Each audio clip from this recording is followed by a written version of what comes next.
Hello everyone, in this video I'm going to show a step-by-step tutorial on how to set up two-factor authentication on Kraken account.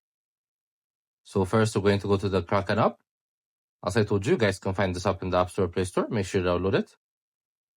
Then once you guys are here, we're going to click on the profile section on the top left corner. Then next we're going to click on security.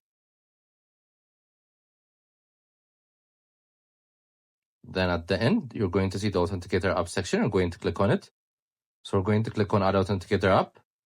So to verify it's us, we're going to use our passkey we just created in the previous video.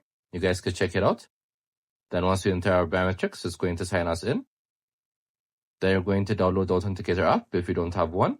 Then you guys could either scan the QR code here, or you guys could click on copy the code and paste it in the Authenticator app. I personally scanned the QR code. Then they're going to generate a code for you. Then you're going to insert that code here. Then click on enter. As you can see, our Authenticator app has been set up. It's a very simple step. I hope you guys liked this video. Subscribe for more, like for more, share for more. I hope to see you again. Goodbye.